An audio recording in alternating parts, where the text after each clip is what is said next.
Channel में स्वागत है। तो आज मैं तुम्हें बताने वाला हूँ एक टॉय गन जो लगता है असली गन पर ये नहीं है, क्योंकि ये है टॉय गन। चलो इसके रिव्यू दिखाता हूँ। तो गाइस इसमें पहले आपको मिलता है कवर के साथ, इसमें आपको मिल जाएगा गन और इसकी ये पता नहीं, और ये है इसका एमो, और ये है इसके अभी सामने वाले का हिस्सा।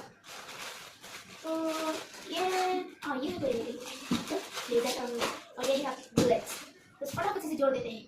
बस आपको सामने वाले हिस्से को लगा देना है और अच्छे से फिट कर देना है। उसके बाद ये दिख रहा है ना आपको पीछे से कुछ इस प्रकार से मिल जाएगा।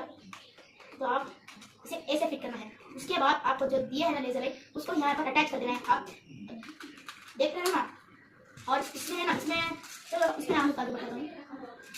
आम का आवाज़ आ रही है, मतलब इन्होंने डाल दिया। तो मैं सैंपल लेकर बता दूँ। यहाँ पर मेरे पास पूरी गोलियाँ पहले इसे डालना होगा आपको एमो, और ये कटने जाएगी, बटन ऑन होगा तभी जाएगा। तो मैं इसे रिफिल कर रहा बहुत सारे बुलेट से। तो चलो इसे, तो गाइस देख सकते हैं हमारी गन बनकर तैयार है। ओ गाइस ये तो बहुत आवाज करती है, ये तो कमाल है गाइस। कोई चोर घुस गया ना तो सोचेगा कि असली गन है। तो गाइस कैसा लगा इस गन का रिव्यू, मैं आपको सबको शेयर करना चाहता हूँ। तो इसके लिंक मिल जाएगी इस कमेंट सेक्शन में, तो कमेंट कर दो लिंक, और लिंक सीधे तुम्हारी डीएम में।